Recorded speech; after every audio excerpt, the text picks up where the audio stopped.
All right, y'all, welcome back to Mixtape Talks. We are here with gym owner Andrea, owner of Savage Fit Club. Welcome to the podcast. Thank you guys for having me. I'm actually really excited to be here. Are you still nervous? I know you said you were nervous. Just a little bit. Yeah? Just a little Nothing bit. to be nervous about. No. Except when Casual conversation here. Yeah. except Amherst is going to come with some tough questions. No. Some hard-hitting questions. Bring it. We met at the Dark Sport event. We did. Yes, and we actually talked about you coming on. So today's Oh, the we day. made and we made it Yeah. She was excited. So you're not nervous. You're excited then, more excited now. Yes. So let's start with, how do you feel about Target? No, I'm just kidding.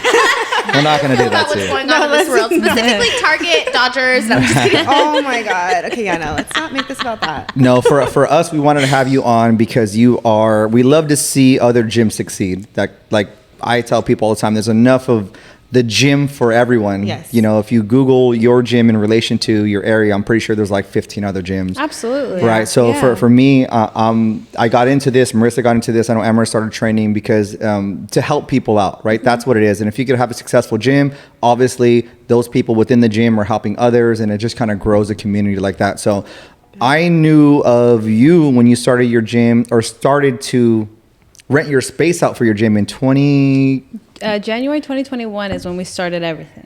Yeah, we announced it, I believe, April 2nd, 2021. Wow. Mm-hmm. And were you at all worried?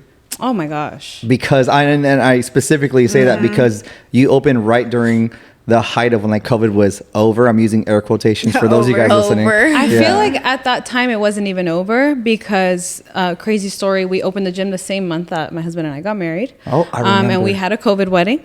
And it was really, really rough. And we were trying, there was loopholes everywhere that everyone was trying to do, wellness center this and all that. The church. Yeah. I assume we you were a guys were church. working towards opening up this gym prior to COVID even happening, though, right? Or did you guys do you want to make backtrack or Yeah, do you want yeah, to no, start go from the ahead. beginning? Yeah. So, my husband was a trainer before I was. Okay. I started my weight loss journey in 2019, right? Okay. This was right before COVID. Yeah. I got engaged New Year's Eve going into 2020. I thought 2020 was going to be the year, right? The best year for all of us. Yes. I don't know if there was just something about that year that everyone just felt it was going to be different. Oh, yeah. I rang in the I feel like that's every year, but this year specifically just because of what happened. Yeah, you know and what it was I mean? like 2020. Like it just sounds magical, Yeah. you know.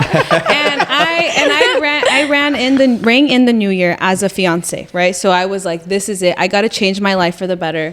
This is what it's gonna be. Then 2020, or then COVID hit, right? It was like February, right? This was when I was really trying to dial into my fitness, I stopped going to school, stopped going to work. I told myself, if there's any time that I'm gonna be about whatever fitness is, and I didn't know what it was going to turn into, this was going to be it. So at this point, I'm overweight. I'm over 200 pounds. Wow. Over 200 pounds. I remember. So just a visual for people that maybe aren't watching on YouTube. How tall are you?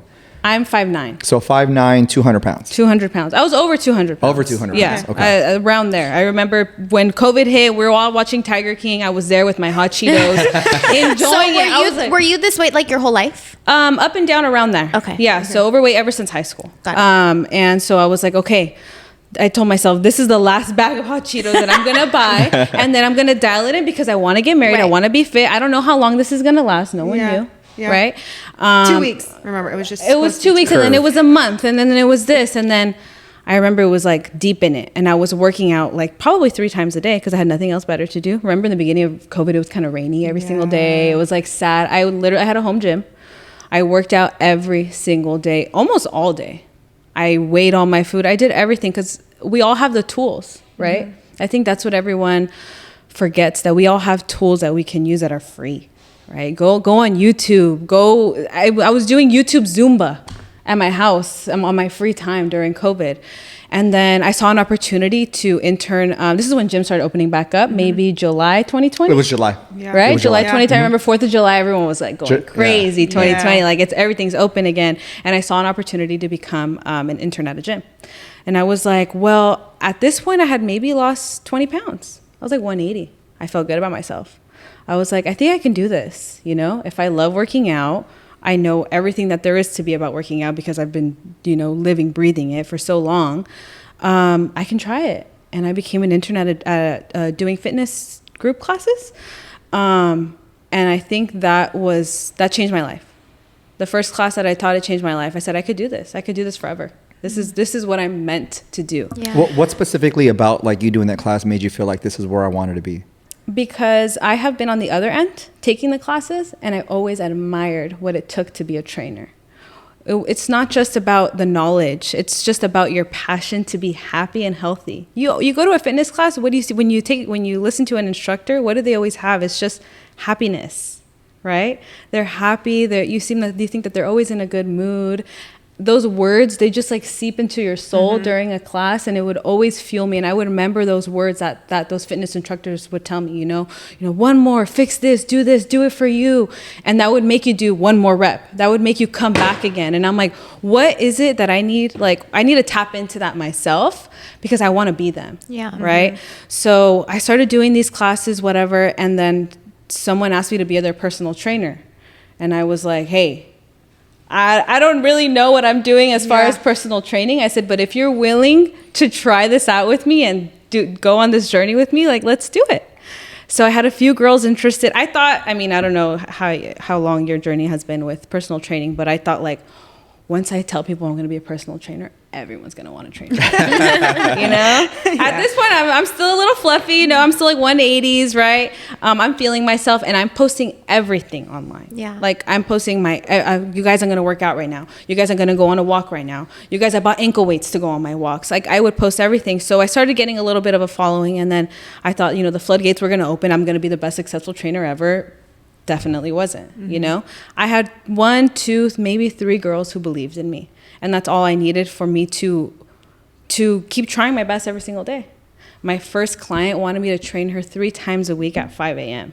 And I'm like, whoa, that's kind of new. Like, I never woke up before 5 a.m., let alone 4 a.m. to get ready for my clients. Yeah. I didn't really know what I was doing because NASM tells you everything to do, but it's different when you put it. Oh, yeah. You put it into completely different. Right. And where were you training them at I was training at a gym in Chino. Okay. Yeah. So, and then after I was like, you know what? Like, so they're on their journey as I'm on my journey. So I'm grinding every single day as I'm working out around my clients every single day. And it wasn't until I realized, I was like, you know what? I think I want to take this to the next level. And I think I want to open my own business. I always had it in my mind that I wanted to have a gym, but unfortunately I allowed my lack of self-confidence in myself and my body. I said, how can an overweight person open a gym? So I was like, that's never going to happen unless I get fit. Right? And fitness is all shapes and sizes, but what I thought was fit. What you perceived as someone being fit. What I perceived me, I need to be my best self before I can tell other people to be their best selves, right? Yeah, 100%. And so I told X, which is my husband, I told him, hey, like, I think we can do this. Can we try? And he said, yeah, let's do it. And that was November 2020.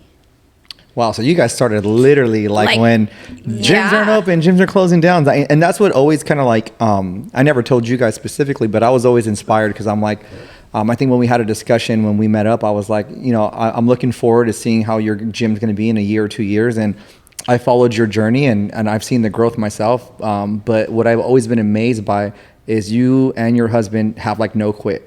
Like, it doesn't matter the circumstances. I know you guys came and got equipment from me like right before your wedding. Because I remember I talked to you, you got a U-Haul. We're like, after this, we're going to start, we're planning. Or you were leaving your wedding? I think we got our equipment the week before my bachelorette. Yes, because I remember, Yes. And it was cold and she had like a team of people that believed in her. And there was a bunch of people. And like, that really was like awesome to see. And so like now full circle to hear the story. I didn't know the backside. Yeah. I love it because that's what it takes to do this is you have to have like an extreme belief in yourself no matter what the circumstances. Yeah, absolutely. I was recruiting trainers before I had a location. Before I had an LLC. Right. Before I had anything. I said, I'm going to open a gym. Like, do you want to be a part of my gym?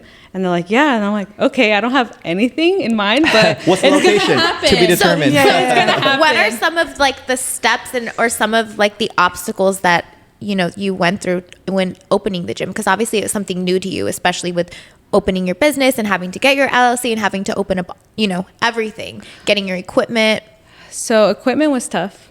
And luckily we had Jason, you know, and he helped us kickstart a lot of like, I mean, it was like a huge load that we had, right? Yeah. So I would say first, number one is the name. That was tough. Thinking of a name, you know, like you're tying yourself to this name forever. You hope that your business can be successful for 100 years, right? And so whatever name that we pick, it's going to be like, I mean, I'm going to have to hear that every single day. I'm going to have to live and breathe my brand every single day. So Savage was really tough. I do like it though. I really like that name. Yeah. So we actually had a meal prep company before we had the gym, and it was called Savage Eats. So we're like, you know what? We're going to stay on brand. And we're going to do Savage Fit Club. We're going to have Savage Eats inside Savage Fit Club.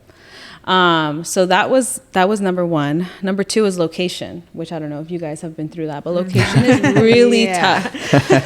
It's very, very tough. And at the time, I was 25 when we opened the gym. And people were turning us away because I think of our lack of experience. Of course. Our age. I was like, yeah, I'm opening this gym with my fiance, and they're like, how many people are going to be here? I'm like, I don't know. And I mean, kind of off topic because I've been through it a couple times. The landlord or the realtor or whoever it is, they do take into consideration like what your prior experience is, who's backing you, if it's a nationally recognized company, and if you're like a mom and pop, it is a little harder to find a destination, like a specific location, because they set the market and it's not, your business isn't even scaled yet, so I don't even know if you're gonna last. There's like no credibility yet. Exactly. I get it. We got turned away from a lot of people. So it was like, so what are we gonna do? No location, didn't have a name. I'm getting coached by my business mentor, which is my dad, because he has his own business. So I was trying to do everything right, but how can I have a gym if I don't have a place to put my equipment? I don't have equipment. I don't have trainers. So did you get the equipment from Jay before having your location? I think we had just got our location. Okay. I was like, damn, you went all in, girl. Listen to this. I got the keys to my gym the day before we got the equipment because they were being like, okay, well, we need to do this. We need to go through logistics. I need to have my insurance before I even start my business because our location is at the airport. So they were like, you need to have this and this before we can give you the keys. I said, I have so much equipment that I'm going to bring in tomorrow. I need somewhere to put it. Yeah. So they gave us the keys the day before. Yeah. So like, I'm just gonna backtrack a little bit, and this was like this is only you and I knew of this story, right? So in 2020 when everything happened, I needed to open up an outside gym, right? So I looked everywhere online, and I found a guy that had a warehouse or like a kind of like a storage thing that he had a bunch of like good Lifetime Fitness equipment that he got from a YMCA he bought. So I bought that off him for a certain amount of money. And then I used that equipment for outside. And when they were like, when you guys had to open outside. Right. So obviously, I'm part of the franchise, so I can't have Lifetime Fitness inside Self-Made. Of course. So when it was time to open back up, I was like, I have, God, how many pieces? Huge chunk. It was like over 20 pieces. So you bought all of that equipment? Yeah. So it was over 20 pieces. And then, my business partner's like, oh, dude, we can sell it. I have someone that wants to buy it for X amount, which was double what we paid for it. Perfect timing. Then I found another person. It was perfect timing. And then I found another person that was like, oh, dude, I'll give you triple what that person's going to give you because this equipment's that hard to find. Like, it's during super that hard. time, equipment was raised up Everything was, are you kidding? It was crazy. So much. Yes. So I had offers, and then I remember they messaged me, and they didn't have the money that everyone else was offering. And I remember I was like, I talked to my wife and I was like, man, we can make triple the income. And I was thinking, you know what, dude, they're such good people. I followed her on Instagram and I've seen your story. Cause I followed you. And I was like, I'm going to sell it to her for literally what we paid for it. And then we're just going to wipe it even. Like, I'm not trying to make a profit. I even told them, like, I'm not trying to make a profit. I have someone that wants to pay triple this for the income. I said, but I do believe in you and I believe in your vision and your gym. And they're like, this is the first piece of equipment we got. And so like we sold it. We did like a transaction. I remember the first time you handed me that envelope, you were like, you want to count it again? You're like, you want to double count it? That was a lot of money that we put in ourselves that I was like, I don't even know where I'm going to put it, but this is going to happen. Yeah, for sure. After this, like, that's all we needed. For the gym. That was it. And that's kind of all we had. Was that equipment. You guys, you invested all of your money into this gym. Yes. And so, everything. And so like, I even told them, I said, I'm looking forward to like when they packed everything up and they had their team and, you guys were so nice and so excited. I was like, I look forward to seeing the success of your gym and, we'll cross paths sometime because it's the fitness industry and you guys have built, you know, your life off of this, and it Yeah. keeps growing and stuff. And so like for me, believe it or not, that is worth more than if I would have got that money for that. Oh, for Right. Right. Because God's already blessed me. Like I'm able to still make that money. So that extra money would have been really nothing. Right. But the Yeah. fact that I helped someone like really kickstart their fitness life, their fitness journey, like that was big. I didn't go on Instagram and go, hey guys, I'm is- giving them this. right. Because I didn't want their thing to start off of me. Right. Yeah. I just did like, hey, they're going to open a gym in Ontario. Go check them Yeah. out. And then That's that was awesome. it. And it was just between us at the time. And I know like when I saw you at the Dark Sport, I know you guys thanked me again. And I'm Yeah, like, That's I'm like, really yeah, so much yeah. more anyway. Absolutely. It means so Yeah. much more to me, you know, and there's only so much money that I feel like every individual needs. And Yeah. like for me, I just got done being helped out from people during COVID, and Yeah. I had a lawyer that took on a case, and like she paid it forward to me. So I'm like, you know what, I'm going to pay it forward to them because I got through the toughest time of my life, kind of similar to you. And to see it flourish now is kind of it's really It's cool what to it's all see. about. That's dope. Yeah. I love Yeah. that story. Thank And you I have guys again. I have a lifelong membership now to that gym. There you go. Yeah, absolutely. Hey, we still use that equipment to this day, Dude, it's so good you know it's good. It's Yeah. good It's equipment. good, great equipment. And I remember that day I was like, we packed it. We had to do like 2 runs because there was so much. We got I think the biggest U-Haul, and we still had to Yeah. make 2 runs. Yeah. And it was just a bunch of, it was like my little brother and ex and our business partner Yeah. just pushing that stuff in. Man, seeing those guys were grinding to get that equipment stuff out is of there. heavy, yeah. It was Heavy, so heavy. Yeah. It's sometimes still we have to move it. I'm like, dang, this stuff is heavy. It's giving me trauma from that day. That day I was like, man, I was really pushing that stuff. But we really appreciate it. No, and of course. it goes so far. And something that I've learned being in this industry, not just being, you know, a trainer, not just being in the fitness industry, but most importantly, a gym owner.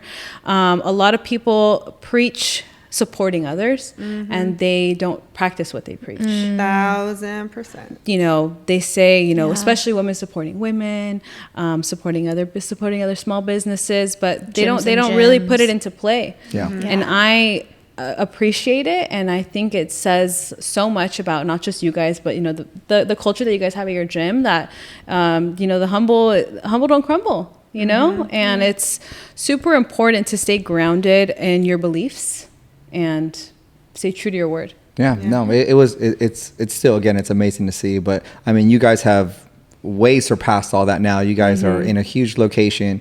So some of the difficulty you talked about, the equipment you got, the location you got. What are some other things that you ran into that you were like, I did not know I signed up for this? Yeah. Everything, every single day. You know what? Being, you know, the industry, it's so niche, right? We all deal with like the same kind of issues. You know, working with trainers, you're working with other people. You have to make them happy, right? Make sure that they're valued because they bring value to your business. And working with their different niches of clients, right? So there's, I have a lot of trainers at my gym who train elderly. How many trainers do you have at your gym? I think we're like at 12 right now. Oh, wow. Nice. Okay, Yeah. nice. So yeah, we've stuck between like 10 and 12. We've gotten a lot of new trainers recently, but a lot of them train elderly people, and so that's a niche in itself, wow. right? You Yeah. have to kind of cater to them when they walk in the gym. They probably don't want to listen to hip hop music. That's like saying bad words, right? Golden oldies, bringing it back. Yeah, or maybe they don't want to listen to like screamo, but then your other client wants to listen to Yeah. screamo, and then you know, the culture of waking up early, that's something else that you have to get used to. Yeah. It's a lot, and being always up to date with everything. Yeah. Right. The clothes, right? The shoes, the different workouts. You know, your clients tell you, I saw this online, and I'm like, what are they talking about online? And you're like, no. And also staying true to you. I think that's been really tough. Staying true to you, not letting, because I tell people all the time, being a personal trainer is one thing, being a business owner is another thing. Combine the two, you can become jaded. Yeah. Yeah, definitely. So you hear things every single day that a normal person could probably not believe. You know, Yeah. you're a personal trainer. I'm sure your clients come in with some tea, with some gossip. Yeah. All the And you're cheese like, I'm like, oh my God, I have no drama in my life, but you have enough for me. Yeah. Yeah, for sure. And then your trainer comes at you with something else, and then they said, my client told me this, and then this other person said this, and then I'm like, whoa. And then you go to bed, and you can't really take that all, you know, you can't take that to bed with you. You have to remind yourself, like, okay, these are my beliefs, this is what I stand by, and I can't let all the craziness of the gym and all the conversations that you had, you can't take that to bed with you. Yep. You know? Yeah, no, that's really hard, and Yeah. we completely understand what you mean, because you hear, oh, so and so is saying this, oh, so and so said this, and you're like, I know that's not true. Yes. And what I've done is I just don't even address it. Yeah. Because Oh, yeah. I know inside, you know, and then you hear the drama of your clients, or for us, it's the drama of the trainers, and you try to feel for everyone. So you're literally, your mind is running 1,000 things at once. Yeah. And then when you get home, You got to pick your battles. yeah, and then when Pick you get your home, battles. you got to try to find your peace. And it took me about 3 years to really, now to really kind of learn how to turn it off. So Or like, even like sitting in your driveway, like I need to give myself like 15, 20 minutes. just to clear my mind. So I can let that go. So when I'm home, I'm present, right? Yes. Like finish whatever message, respond to whatever you need to. But as soon as you walk through that door, it's like, okay, this is family time, or Yes. let it go. The same problem will be there tomorrow at 6 a.m. Yeah. They can wait a couple Yes, hours. it will you know? be. Yeah. From our kitchen to yours, this episode is brought to you by Meals by Mill. Enjoy healthy, delicious meals right to your door every day. Use promo code MIX15 at checkout for 15% off your first order. Serving LA, Inland Empire, and Orange County areas. Order today. So what are some things that you try to do? What helps you kind of like unwind or kind of balance that Ease your life? mind. Sometimes, I work with my husband. So that's kind of tough too, because Oh, we both come home with stories. He's a trainer too. So he's like, oh my God, my client told me this. I'm like, oh my God, my client told me this. And I'm like, let's go on a walk. Yeah. So we like to go on walks. I'm a firm believer of movement is medicine. Yeah. I'm true to what I practice what I preach. So I'm like, let's go on a walk and let's talk about us. Sometimes you have to forget about everyone else and you have to focus on you or your relationship or your marriage or whatever it is, or your partner. It's not just always about a relationship. Sometimes it's about them too. And let's talk about what we want to talk about us. And then we can get back to work mode in a second. Yeah. So to turn off work mode, sometimes we like to go on walks. And it's like so simple. And it's so easy to not do that. Yeah. You get home and you're like, I don't want to go on a walk. It's like dark. Yeah. Take the dog out, put your shoes back on. But that's what we do. We go on walks and we talk. And we say, let's not talk about work. Let's talk about life, what we want to do, a vacation that we want to go on. And that's how we unwind. Nice. Yeah. And it's awesome that you've learned that at such an early age. I mean, you're really young. Yeah. And for you to have that like comprehension of like how to separate that is Yeah. going to serve you really well in the future. Yeah. Because like she said, the work's always going to be there. The gym's going to be there. Yeah. If you're not mentally able to run that gym, it's going to keep. It's going to crumble. Yeah, it's going to crumble. Yeah. So there's times where you just have to separate the work from your work life from your personal life, which Yeah. is extremely hard to do when you're an entrepreneur. Yes. And your business partner is your husband. Yeah. Do you Oh, guys I have? couldn't Is do there that. any? Do you guys have you found that you guys had any difficulties as far as working together and running a business together? Like your mindset's different. Do you guys? There is, because we're so passionate I was gonna about say the our passion, gym. yeah. Yeah.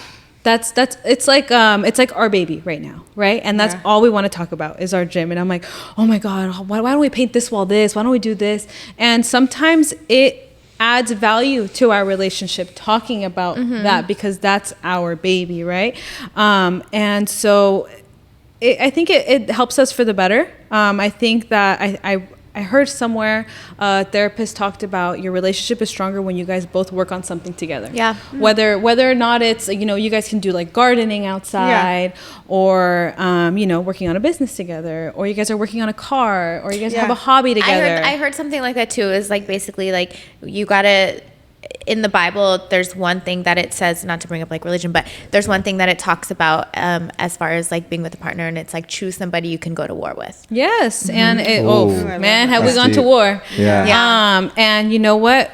Like, we don't see eye to eye on things. And then we also have a third business partner in our gym. And so the three of us together, we're like so different, but it helps you compromise and view things in different perspectives, Yeah. right? Which I'm sure you guys have a definitely. dynamic where I'm sure you guys are not twins, right? So you guys don't Definitely view not. things the same way, Yeah. but you need people who challenge your mindset, Right. because I view things in a very square way and they have their square, and I'm like, oh, our squares, those puzzle pieces don't match. Yeah. Unfortunately, they don't match all the time. And I'm like, I'm gonna have to adjust my square because what you're saying is probably right, as much as I don't want to admit it. Yeah. You know? I mean, but that goes to all facets of life. Yeah, That's literally. business, that's Absolutely. marriage, relationships, that's relationships in general. friendships, So, exactly. I think it's just about adapting, right? And I feel like a lot of people don't know how to adapt to their situations, their relationships, their problems in life. People are not willing to adapt, and that hinders your growth. Yeah. How can you grow if you're not willing to adapt? Yeah. Do you feel like your business partner, I don't know personally, but like you and your husband are like in the thick of it. Is your business partner just kind of overseeing, or are they on daily operations? Daily operations. Oh, okay. So it's, you know, it's crazy where life takes you, right? And this business partner, he was actually originally my husband's business partner with their meal prep company. I say our meal prep company because I see us together, but it was their meal prep company. Yeah. And I saw so much value in him as an individual being his business partner because, I mean, you guys see Meals by Mel. I mean, you got to show up every single day. yeah. There's people that are waiting for you at their door on Sunday morning, and to have a meal prep company, it is very, very difficult. Yes. And so that's why I value her so much in my life, just because I know what it takes to have a meal prep company. And so, and he was a personal trainer as well. And so he's not only one of the best personal trainers that I know besides my husband and I, but he's just like in everything in life, you want to have people in your life that have, you know, things that you wish that you had, right? So he has a lot of grit. And that sometimes I feel like something that I can lack in myself, or maybe that's something that I just feel that I lack. And so he has grit, and his grit has gotten us this far as well. I think the three of us together have like, you know, we're all pushing each other. We're all in a line. Sometimes the one's in the front, sometimes the one's in the back. No, but that's okay. I mean, it's really good that you recognize that, right? And sometimes Takes a village. It takes a village for everything. There's some times where I'm just not checked in, and I'm like, dude, and she'll pick up the slack, or sometimes vice versa, where she's not checked in, I pick up the slack. But that's what partnership, relationship is about, right? Like there's no one, it's never, people always say it's 50-50, but sometimes it's like 80-20. Sometimes, you know, it's 60-40. So having someone, like you say, go to battle with you, your business partner's not like, oh, well, let's just shut the doors. Like, I don't know what else to do. Yeah, you don't know. It's And like- also us, my husband and I having the business together, it kind of sucks too, because when one of us goes out of town, both of us go out of town. For So sure. it's kind of tough. So we know we have him to fall back on. Same as him. You know, he goes out of town, we're there too. So it's very, very nice. You That's know? awesome. I don't know if we could do it alone. Wow. Well, So, that's awesome. so I kind of want to get into the you as a trainer. Okay, let's Right. talk about So you still take on clients. I do. How many clients do you take in person or online or both? So right now I have about 20 in person, 20 online Wow. clients. Oh, you're full time. 20 in person? I'm full time. That's full time. Yeah, that's full time. I think I had 30 at one time, Yeah, and yeah. I had no day. Okay, so you're Damn, 20 you're still- people. Yeah. Okay, so for anyone that's listening that's in your area, what are some things that separate you, that you feel separate you from like other trainers? So, you know, my passion, number one, I absolutely love going to work every single day. I never walk into work. Only thing I think about is my client, how I can add value to their life, you know, as a trainer, as a person as well. I always show up. You know, in this industry, I've seen a lot of trainers who don't show up. I'm that trainer that's going to be there every single time that you want to come in. And I think something else is, you know, my weight loss journey, I feel like it's added my value as a personal trainer so much. And I tell my clients every single day, I'm still on my weight loss journey. Just because I have lost the weight that I want to lose doesn't mean that it's done. The work is never over when you lose that amount of weight. Maintaining is the toughest part. So I tell them, everything that you're feeling, because I get a lot of clients that want to lose weight, everything that you're feeling, the toughness, wanting to give up, I've been there. I could resonate with you. You could talk about it with me. I know exactly what you're feeling. The lack of knowledge, I'll walk you through it. So I just feel like my own experience going through that journey is how I get my clients. Nice. They trust me because they know I've been through it. And not to say that you need to have gone through that to be a good trainer, but that's what sets me apart personally. It definitely does help. And I Yeah, mean, you can relate to them on that level. For sure. yeah, I mean, a lot of it is, I've been in the industry for a while. A lot of that is psychological. It's habits and it's tendencies, right? Like the same way people smoke, they're used to this. So what happens when they quit smoking is they start eating. Yeah. Right. So there's triggers. There's, someone, I was listening to this podcast, and they were talking about how, like, for birthdays, we're programmed to want treats because we get a cake every single time. So it's unprogramming yourself and kind of focusing on healthy habits. And who better than someone that's done it? Yeah. Right. When you still post your before and afters, I'm still amazed. Yeah. I'm like, it's crazy to see how much weight Thank you you. lost and your journey. And I know we kind of talked off camera about potentially doing a show, and you brought up a good point about how you're mentally in a good place with food. Yeah. Right. Kind of elaborate on that for some of the people that are listening that maybe are on their weight loss journey and they have like that bad relationship with food. What does that even mean? So it's kind of tough because, it's kind of hard. You think of a relationship, you think of emotions, right? And this is a one-sided relationship because food clearly doesn't have emotions, right? It's just the way that we view it. It's just the way that we feel when we talk about it, right? And I still have a hard time because for the first 24 years of my life, I was overweight. And it's a different kind of overweight because, everyone's different. Sometimes their genetics are just not the best. Some people, have babies and then their bodies are not the same. But in my case, I just always had, I was hyper focused on food, right? So that's like, I come home from school, I need to eat. I need to be munching on something when I'm in bed. I need to have 2 plates at dinner. I want pizza every single Friday. That's just hyper focusing on food, right? And that's been my whole life. So to switch that off, it does not happen overnight. It took me about 1.5 years to lose the weight that I wanted to lose, which was 60 pounds. And once I reached that goal weight, it took a lot of saying no. I had to stop drinking for long periods of time. I had to go months without a cheat day. And sometimes when you go that long being deprived, you want to go hard after, right? Sure. Yeah. And we see it, people go on prep and stuff like that. And so to learn to go through that deprivation for so long, and now you don't have to do it that much once you reach a certain point, which is what I tell people, but you have to be constantly trying. Consistently trying. So when I view food now, it's like, oh, I could probably have that slice of pizza, but do I need it? No. Do I really want it? Yeah, probably, but I can say no to it. Being able to say no to it for way longer than what you think a diet is going to be, right? Yeah. It's still tough every single day. I go to parties and then sometimes I find myself just like, okay, people are taking out food. Like, what are they going to have? What are they going to have? Yeah. And it's tough because you have to check yourself, right? And it's normal. I tell people there's tendencies that we all have as humans. And I have to just kind of separate myself. There's always like a chain I felt that I had with food that I'm always thinking about it. So I have to separate myself and just focus on something that is better, which is working out for me.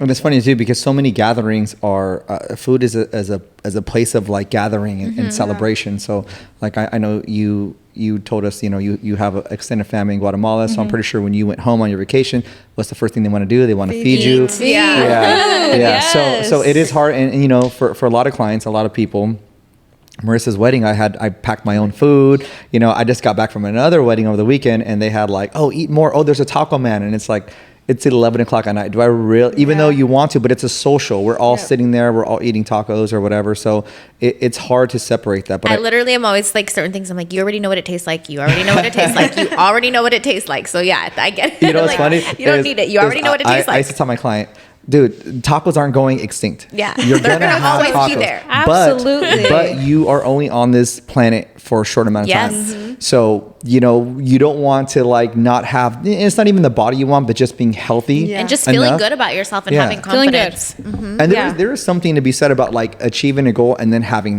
that meal, right? It's like earned. I think Joe Rogan talks a lot about that. And like, it's easy to go on vacation if you don't do anything, but it's not as enjoyable as someone that like, I worked my ass off for this. It's just, a little bit of, there's more, I guess, gratitude and value. Because you've worked so hard for that. Same thing, with food. And absolutely, to kind of talk on what you said about the show, it's glorified to have your cheat meal or it's glorified to have your post show. And it's a very, I agree with you. It's very unhealthy for a lot of these people coming off prep. There's such extremes. Such extremes. Yeah. So I reached, and their bodies react Oh, yeah. terribly too. Yeah. Absolutely. So once I reached, my goal weight was 150 pounds. I said, once I reach that weight, at first it was 160 or 170, and then it was 160. And then when I got to 150, I'm like, this is it. This is as far as I need to take my body for me to feel healthy and where I feel like I can still live my life. Yeah. Right. And once I reached that, I'm like, well, now what? You know? I'm like, I had my wedding, I had my honeymoon, and then what? What do I work harder? Do I dial it back a notch? You know what I mean? Like, no, you have to go just as hard. Yeah. And I think it made me a better trainer maintaining it, you know, for the past 2 years, because I've had to learn to like really, you're not chasing anything anymore. Now I'm just like staying the same. And that's kind of tougher because there's no gratification. No, right? yeah, I know I'm exactly not what you looking mean. for a low weigh-in. Yeah. I'm just looking to stay the same. You're not going on a trip. You're not trying to fit that wedding dress anymore. You're not doing a show. It's tough, Yeah, you know? no. And so that's what I think. And it's tough because maintaining is different than like people who, oh, well, I've been the same weight for like the past like 10 years of my life. I have to actively try to do that for the rest of my life. And there's people who don't, there's people who do, but for people in my case who do have to try my very, very best, and I still have to say no to 90% of things. People don't realize that, unfortunately, that's the life that we have to live. And then I'm living proof to that to my clients, where I'm like, yeah, this sucks right now, but it's gonna suck a little bit less once you get used to it. Yeah, and use the word. Lifestyle. It's like lifestyle. It's lifestyle. I like how it's unfortunate because your mindset is so, oh, that pizza every Friday. But once you're there, like, people go, oh my God, you cook. You don't even want it I eat the same anymore. stuff. I don't even think of it like, oh, No. this is going to be super enjoy. Like, I'm going to love this food. And people that have this obsession with food, you know, I was there at one time, and especially post show, but it's like, it's just fuel to me. You And know, then and every once in a yeah. while you do enjoy it. You do have something, but you earned it. And I think sometimes you also, once you start eating so clean and you start living this healthy lifestyle, all of those, like that pizza and that burger, it just, once you eat it, you feel like shit. So you don't want it anymore. Yeah, You're like, it I don't even want does. that because it's literally going to make me feel like shit. That just tells you like it's so bad for your body. I don't want to It's so poison my body. bad It's for already your so body. clean. Yeah. And I remember I used to like kind of laugh at coaches and people online who would be so like, you don't need that, you know, you don't need this, you need to do this, you need to go walk, you need to go eat your salad, you need to be this. And I'm like, I'm that person now. But it makes me a better person, right? In all areas of life. Me losing weight taught me that I could do anything that I set my mind to, Yeah. right? Me being able to take it this far and teach others to do it has just overall made me a better person too, just in different ways. I think that's the beauty of like people in the industry and personal, like in the fitness industry, or people who are into fitness and health and trainers, like, because that they show dedication, they show consistency, they show like will, you know? And I feel like what I've noticed in the last 2 years of being a gym owner and meeting so many people every single day is that a lot of people have gotten used to like a more soft living, you know, like, or having us just, well, that's too hard. Well, I can't do this. Well, I have this. And I'm like, we need to like show others that you gotta like toughen up for the results that you want. Yeah. Yes. The things that you see online are attainable, but it's gonna be Yeah. very, very You want hard. different. You gotta work You different. gotta work Yeah. different. Jess, a trainer that we have at Chino Hills, she had a consultation, and the girl's like, well, I don't ever want to give up any of my alcohol. I don't want to give up this. And Jess is like, okay, well, I'm probably not your trainer for you. And she's like, what do you mean? She's like, because there's going to be certain sacrifices that you may have to make. I'm not saying we have to eliminate it, but that girl's train of thought was so like, well, It's already so negative. it's already that Jess is like at a good spot where she's like, yeah, no, I didn't take her on as a client. I'm like, good for you. That is a big And people ask me all the time, like, what was it? What was like that turning point for you? I was like, we have all had moments where we're sick of our own shit. Yeah. You know, You have to get to that in order to change it. You Oh, have yeah, to get sick but of your own there's shit. different levels. You do. I've been like, sick of my there's- own shit I'm since sick of my own 2018. shit, like, you no, gotta but get your there's shit different together. levels. Yeah. And I've been at every level. I've been like, oh, sick of my own shit. Level 1, where I'm gonna start going on the stairmaster at the gym, and I'm like sweating, but I'll probably still go to In-N-Out tomorrow, right? Yeah. That's not that's level 1. You got to reach the trenches to tell yourself, oh no, I'm not gonna stand by this. I never want to look at the mirror and see this body ever again in my life. Yeah. And I'm gonna tell myself I'm gonna do whatever it takes to never feel this way. Right. And there's not just one instances, there's multiple instances where I've had moments where others tell me things, and then it affects the way that I view myself, and then it decreases my quality of life. Yeah. where I'm just sad every single day. I reached a point where I was depressed because of the way that I looked. Like going into a fitting room and just every single time being disappointed or nothing fits, right? Because they don't make things that fit. I mean, especially back in the day, they didn't make things that fit girls like me because I'm not just overweight. I was also really tall. So nothing fit. And I'm like, it's not healthy to live in sadness every single day and being trapped in what makes you sad. Yeah. Right? Because it's a disease in itself. It's a disease. And I see it every single day, and I'm like, you don't have to live like that forever. You don't have to be sad when you look in the mirror. And I know what that feels like. And there's one thing if your boss pisses you off or your man pisses you off, you get in an argument, but you're pissing yourself off. You're doing it to yourself. Don't self-sabotage You're like, yourself. I hate this girl. Yeah. Who? Yeah, The mirror. I hate that girl in the mirror. You know why? Because she doesn't stop doing the things that she says that she's going to stop doing. So right?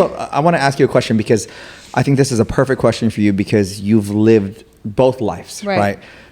There's this recent thing that's been going on where people talk about not fat shaming or being okay in your own skin. Like when you see someone that is posting on Instagram, they're like, I'm super comfortable in my own skin, but maybe Like they're 200. Lizzo? Like a Lizzo. Let's just use Lizzo Let's because use let's Lizzo just use because Lizzo, she's okay. right? She body positive? She's very, she's Okay. like, I'm healthy. She'll walk on that stage naked, girl. Yeah. So like, how do you feel? Because you from both ends of the spectrum. Like, how do you feel? I mean, even fat shaming is a harsh thing, but I remember when I was like younger and I was overweight, the reason why I lost weight was because I was made fun of. And I was like, you know what? I'm not going to have this happen. I'm going to go and I'm going to start, reading up about nutrition. And that's what kind of pushed me. So granted, I feel like, it was hard for me to fully understand it, but it did make me a better person. So I'm not agreeing with fat shaming, but I feel there has to be a certain uncomfortable feeling Like you feel that you have to have, right, before you make that switch. So like, what do you think about it? So if we're going to keep it real, Yes. I was fat in high school. And it affected the way that I viewed myself. But I had a hard time dating in high school because I was bigger, and it wasn't because I didn't really have negative self-confidence in myself until I got fat shamed by a guy. So I was dating this guy, and then he broke up with me, and I was like, why are you breaking up with me? Like, and he was like, well, because you're fat. Whoa. Wow. And I was, granted I was, but I was like, He met you that way. huh? He met you that way. He met me that way, yeah, for sure. I mean, I don't know if he was just saying that, but I mean, I was fat, right? And then that's when I think that no one should really tell other people like that. I don't think that that's a right way to view things because I think that we can come to that conclusion ourselves where we feel uncomfortable, right? So on one end, I don't think that's okay. I don't think that anyone should tell you that you're fat. Because at some point, we become self-aware of the body that we live in. And I don't really understand body positivity because I know being overweight and I mean, there's spectrums of overweight. I would say maybe I was like mid, right? I was over 200 pounds and that was not comfortable. There's it's tough. It's tough being that big. Yeah. Things don't fit right. You don't fit in certain chairs. I was bigger than my man, right? Different area, just a lot. I didn't fit in my man's clothes. There's a lot of things that you don't feel comfortable in. Did I try to be positive? Yes. I mean, confident? Yes. But I think that there's a very fine line of actually being body positive, and just faking it. No, Or yeah. even being healthy, Yeah, right? I think it just It's comes more down of- to like health. Yeah. the health of the longevity of your life, being healthy. Yep. At But some you point- can be skinny and not healthy. No, 100%. You know? 100%, yeah. 100%. So I think it's more like, I think body positivity is more, it's not even about health. I think it's more about the way that people view themselves, right? And you can be extremely, extremely confident at 300 plus pounds, but how confident, how confident can you really be if you're uncomfortable? Yeah. And if you aren't uncomfortable, more power to you. But I just feel like that's not realistic. Being as someone who used to be big. Yeah. I was Yeah. very, very uncomfortable physically. Right. Physically. No, I couldn't run a mile. Yeah. Yeah.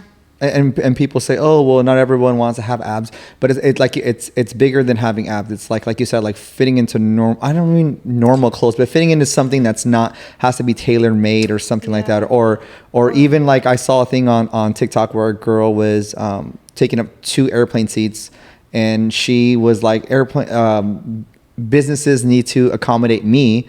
Like I should get a free seat because I'm so big. I pay for one. So it's like, to me, it's like, that's the extreme I'm talking about. Where That like, sounds like entitlement to me. but at the same time, she's like, I'm being discriminated against because of my weight. I choose to be this weight, so I should have another seat for free. And it was a whole thing on TikTok and Instagram. And she wouldn't have felt that way years ago, because now it's almost like, no, it's okay. You do need 2 seats, or they should make cars bigger, or roller coasters. I absolutely not. You know, and that's what I was getting to. Like that's I don't think that's right, because I think that, you know, the more our society conforms to unhealthy habits, the more unhealthy habits will be like, people are gonna be okay with just being. Absolutely. But I'm gonna tell you one thing: I've been fat shamed and I've been skinny shamed.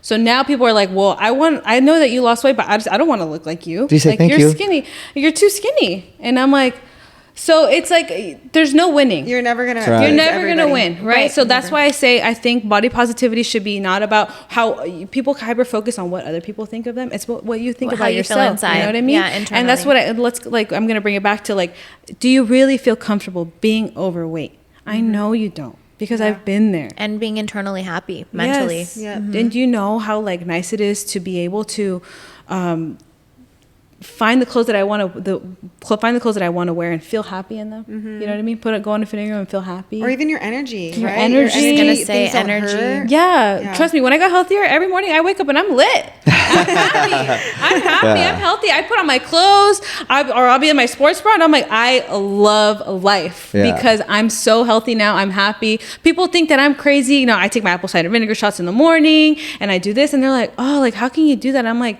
you sound unhappy. Like, I'm happy to be healthy. I'm lit. I want to help everyone. I want everyone to be on the same wave as I am. I want everyone to be on the same wavelength. Happy, healthy, lit.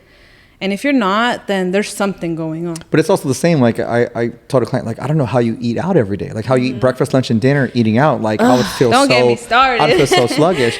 But you know, I mean, it's cool. And I know that we talked a little bit about, like, you still have your battles with yourself. Yeah. And Instagram now, especially for women, you know, I have a daughter, so I know who knows what it's going to be then. Gosh, but it's scary. like with filters and this and that, like it's harder to find what's real. Like you'll see someone and like, oh, body positivity, this is the way I look, but then you also see that they're using filters on everything, or they know how to shape And it. they have like fillers but So it's super hard. But one thing I noticed about you is, like, you do rock your 2-piece. Like I've seen you on there and you're super confident. Like right now sitting here, do you feel like your body is where you want it to be, or do you still battle with, I need to be a little bit more toner, or I need to be here? There's, I think that I don't allow external outlets to determine the way that, or the goals that I have for fitness. I have certain standards that I hold myself to, just personally, not based off of Instagram, not being a gym owner, not being a personal trainer. I think every woman, most importantly, needs to have standards that they hold themselves to, right? And I have goals where, like, I'm like, oh, you know what? I do want to see my abs a little bit more for the summer. Why? Just because I like the way that it looks. I like the way that, like, I feel, right? I'm always working on myself. To answer your question, I think I always want to be better. And there's levels that I take to my body every year. I look back every single year and I'm like, oh, my body, I weigh the same, but I look totally different because I have different things that I'm working on, you know? Like right now I want my butt to be bigger. Okay, then I'm going to train legs a little bit more. Everyone has their own goals, but I think that the problem is that we allow external outlets to determine what we want for ourselves. It's okay. Like I tell my clients, they're like, well, I just kind of really want to be skinny. I'm like, that's okay. Yeah. And then society tells you what's in at the time, right? 10 years ago, it was supposed to be super skinny, flat-chested. And now it's like you got to be curvy big with the booty. butt, Yes. athletic. But whatever it is that you want, you need to want it for you. Not because Instagram told you, not because your man told you, not because at the end of the day, you're never going to be happy and you're never going to be satisfied if you're always trying to chase what other people want for you. I never want to live in a life where skinny and no booty is the thing. I never want to. Don't go on a time machine then. I never want to live. I never want to live in a life. Skinny, no booty time. Yeah, exactly. It'll happen again. Yeah. For sure. Oh God. Anyways. So it's tough, you know, because Yeah. like there's just different levels of fitness. It just too. goes back to society, though. Do you see? Yeah. Like, Yeah. I never want to go with skinny and no booty, but it's Oh. like some people are happy with that. Yeah. Like, That's what all the when models I were. when I first lost my weight, I was skinny and I had no booty. You know, and you know what? I was happy with that. I'm like, yeah, I don't have any booty right now, but you know how hard it took to have no booty? not me. When I lost weight and I got skinny, I was like, fuck. Like, what the hell? And then I gained weight again, and then it was like, fuck. So Yeah, it's tough. I know It's a every battle. Wednesday we hear Amherst's like I'm like, contemplating. yeah, like, Jesus. No, it's funny because my wife would be like, oh my God, she's so skinny. I want to be like that. And I go, and when you were like that, you were like, my booty wasn't big enough. And then Yeah. now it's like, pick something and stick I'm with the it, same please. way. But it's good to be constantly chasing something as long as And just it's healthy. always trying to, As long as like, it's always healthy. trying to evolve and just better yourself. Yeah. And I tell my clients, I'm like, I remember when I was like in the trenches trying to lose weight, I'm like, I would put on like music videos, right? And I'm like, oh, like I want to look like that. Like, you know how much harder that made me go? Just having motivation, something has to fuel you. If we wanted to stay the Yeah, same, of course. then we probably wouldn't go as hard, right? Yeah, we true. all are chasing something bigger, Yep. right? Yep. Whether that's A bigger butt. bigger ass, you know what I mean? You want bigger paychecks, whatever Yeah. it is. There has to be constantly fuel. Yeah. What is motivating you? My client's like, well, someone said I want to look like Khloe Kardashian. I said, more power to you, well, girl. you got to get that diabetes shot thing. What is it called? Get to work. Whatever it is that you want, just get to work, Yeah. Yeah. right? And trust me, Nothing we is all gonna happen wishing for it. Yeah, you know? no. no. Those are my favorites. So when I was a trainer, but I always ask that, and I tell trainers when I do like consultation training with them, I tell them one thing is everything's visual. So I have them like, hey, you know what? Do me a favor. I'll show them like a body fat chart, right, for like women or men, and I'd be like, which one of these do you feel like you want to be? And of course, if they pick like some girls don't pick the super shredded. They want like the 25% body fat. Yeah. They're like, if I can get here, I'm like, that's attainable. Or give me a celebrity. Because then it's like you can really tell them, hey, look, you're not going to look like Beyonce. Yeah. Got it. You know, but we Why can not? we can No, get you. I'm I mean, in 3 I'm months. on. In 3 months. In 3 months. In 3 Oh, okay, months. Let me okay. rephrase that. Give me a year. Yeah, Yeah, give me a exactly. year, I'll And, look and like her. like you said, I love that your story, like you're telling people this took me years, not Years. only physically, but psychologically, mentally, Yeah. emotionally, Yeah.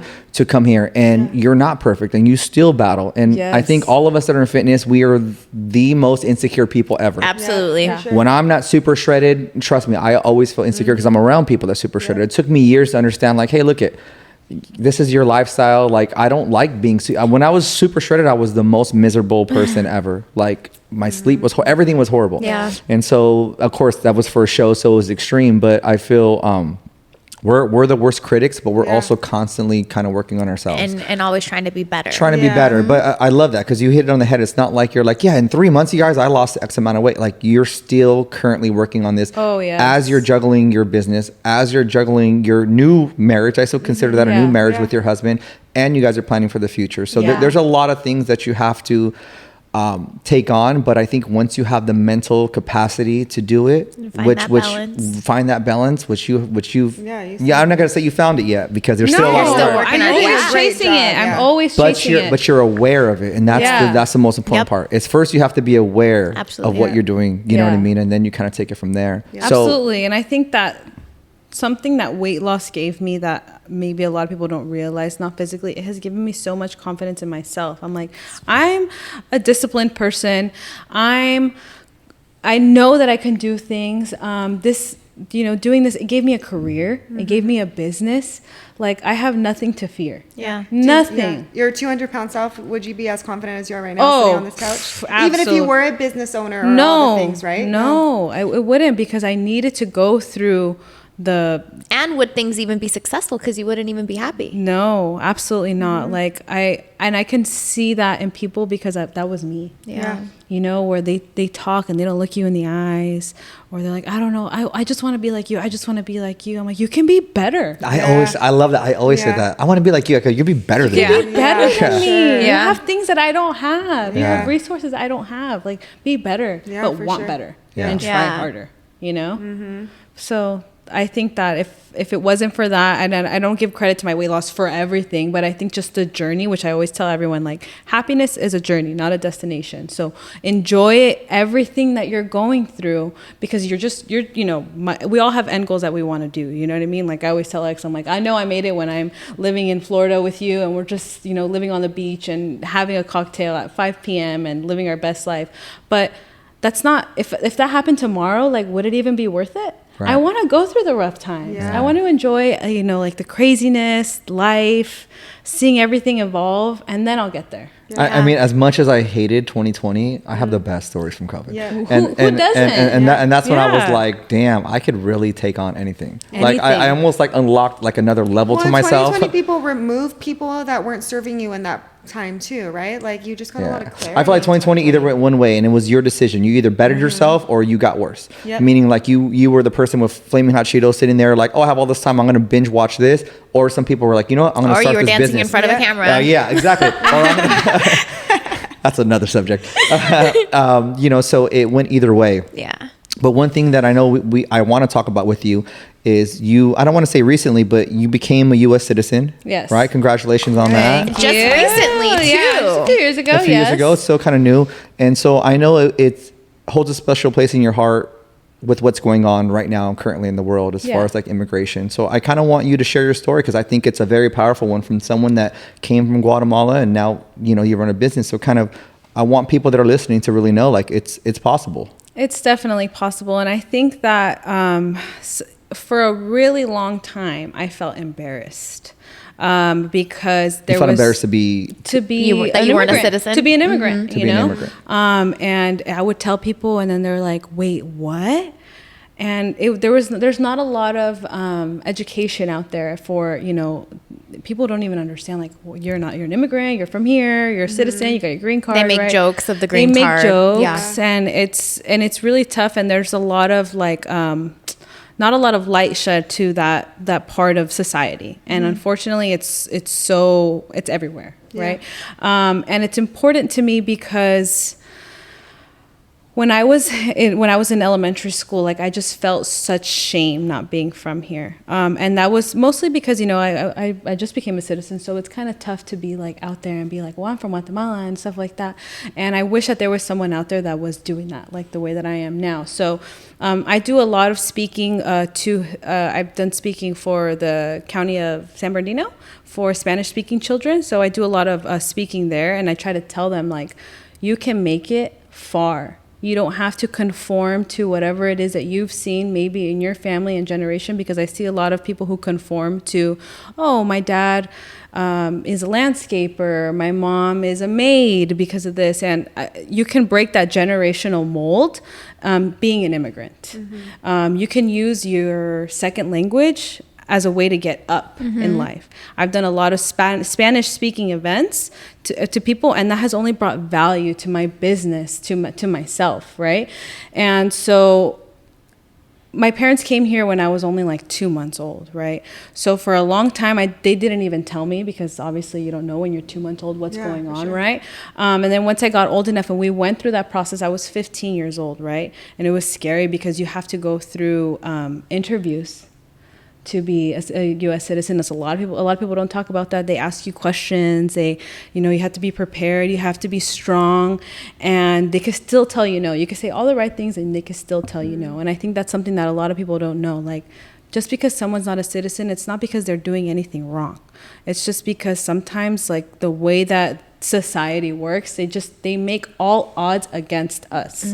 And I think that gives us more power when we make it, right? But there needs to be someone out there to tell you, like, no matter what it is, even if you don't even speak English, you can still make it here in the U.S. and you can be extremely successful. And someone that I talked to you guys about was my dad. My dad didn't speak English for a really long time, and he has a very, very successful business now. And he did even before we became citizens. So my point is that I think more Hispanic kids, teens, young adults need their own they need a vision to see. They need to see that it's possible, that utilize your resources around you. There's so many resources now. And even though all odds are against you, you have to push through it. Yeah. And you can make it whatever way that you want. So Yeah, and I didn't, talking to you, I didn't realize that, like, if you're not a citizen and you just have your green card, you could still be deported. Yes. And that's a scary thing for a 15-year-old to go through. And not only that, but you're like, you're And, going, yeah. did you go to, where do you go to speak? Like, do you go to court? Do you go to, you go to like the U.S. Embassy. so like you go to U.S. Embassy, you're Yeah. 15 years old, you could possibly be deported. You have to Yes, tell them. it's So you're calling your, scary. And that's Yeah. half the reason why people don't even take wanna that try. step, because they're so scared to get deported. Yeah, Yeah, like so- you never know, and it's weird because this country is going through a time where it's like California itself. This is all where I ever lived, but it's founded on immigrants, Yeah. right? Absolutely. Like a lot of the immigrants, whether they. And a lot of misconception is immigrants don't pay taxes. Immigrants don't do this. You were they pay telling me more. they pay more taxes, right? So it's like, I didn't know that. And Yeah. I was like, oh, well, yeah, everyone needs to pay their fair share. But it turns Yeah. out They have more fees. they have more fees and they for have everything. and they have more And- things they have to pay. Yeah, it's crazy. And so, yeah, when I was 15, I got my green card. You have to go through the process, interview stuff, right? So when you finally have, I think 5 years of residency, so you're here with your green card for 5 years, you can apply to do the test to become a citizen, right? And so you're thinking, like, what are they going to ask me? Yeah. Man, they be asking you some crazy questions. What is it? What kind of questions What do was they the ask? first president of the United States? What is the U.S. Constitution? Washington. Was it? Like, We're like, shit. Was George Washington? oh, it's crazy. And I'm like, You're like, You gotta go Americans back to don't- yeah. history. You do, Like and I was like classes doing in my elementary, flashcards. yeah. I'm doing my flashcards. I'm like, I don't know. I didn't know any of this stuff. Like, when did this Jesus. law pass and this Oh, and wow. that? So it's like All of so it's like a that. history When did test. women get their History rights? It's a history Jeez. test, right? Oh, and wow. so I think you can get like 3 wrong. Oh, wow. Right? How many questions? Out of like 25. Oh man. Right. And so I remember I was sitting there and like I did it with my parents. My parents went in, my mom came out. She's like, I passed. My dad, I passed. And I'm like, oh my gosh, I'm next. People were coming out crying. Oh, And I'm like, all it takes is for me to be wrong Yeah. 4 times. I'm a horrible test taker.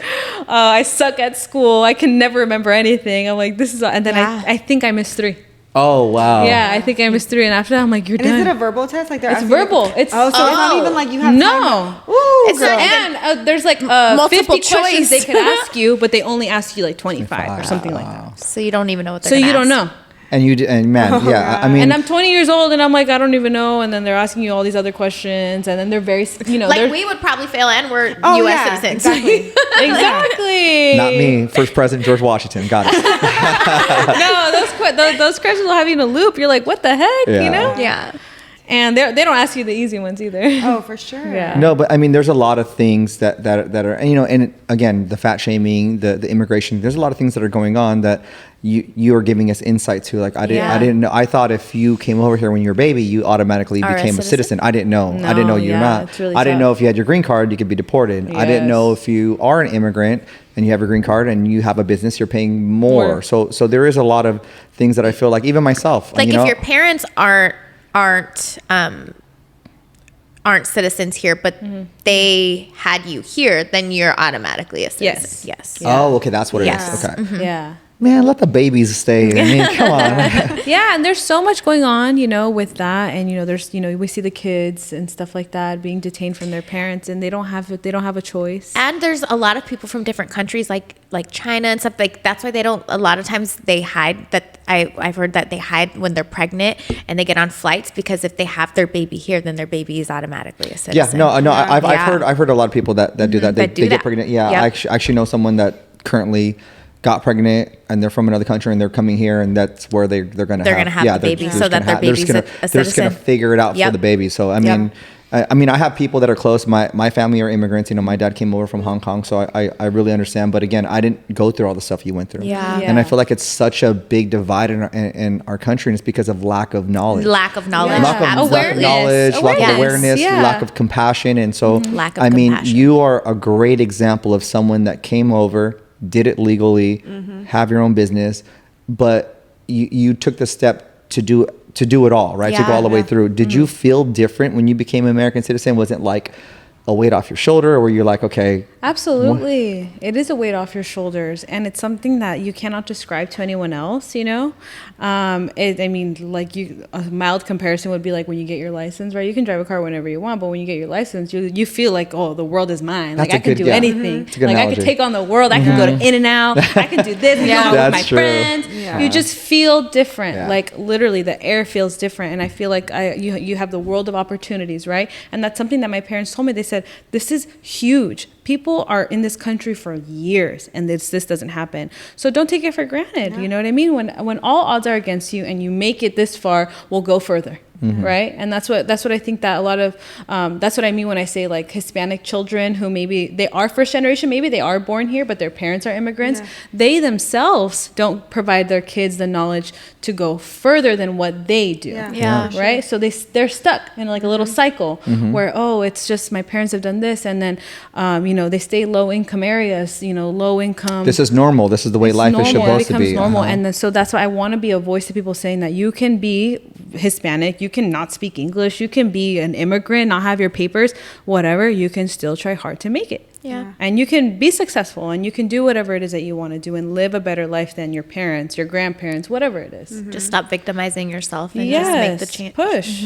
I love that. So you recently got, you say it, I say Guatemala. Guatemala. I killed it. Yeah. So when you go back home, is your family there like proud that you guys are like U.S. citizens now? Is it kind of like, oh, you guys went through the whole thing, you have the American dream, quote unquote? Yeah, for sure. I mean, it's like, it's a whole different world out there. And I have, I would say about 75% of my family over there still. That's a question. And when we go out there, I mean, they think it's kind of humbling to understand or to see how other people view you and other people view the United States. They think it's amazing. Yeah. They think that this is their Disney World. Like, whoa, Mm-hmm. it's incredible. And I tell them like, we still have to, we pay taxes, we do this, everything's much more expensive. And they're like, but you live in the United States. Yeah. Like that's like the coolest thing ever. And so it's humbling to go back, and that's why we go back so often. And it's important for me to, and I go back very often, not just to go visit my family, but to go give them Humble whatever it is that they yourself down need, too. help them too, And I always tell people my goal one day is to help my country and build a school or provide them with resources with whatever they need, because it's a third world country. And a lot of people don't give back to their roots. And your roots can look different. Your roots can be the city you grew up in. It could be, the people that you grew up with. But for me, it's my country. And that's why I go back, because I need to be grounded sometimes. This world, that our everyday life that we live in, going to the gym every single day, talking to trainers, talking with people. It's actually a luxury compared to... It's a luxury. Yeah. That's what a lot of people don't realize. It's a luxury, this beautiful life that we live in, going in our cars, not being scared to go to our cars and drive on the streets and all that. And it's a scary world out there.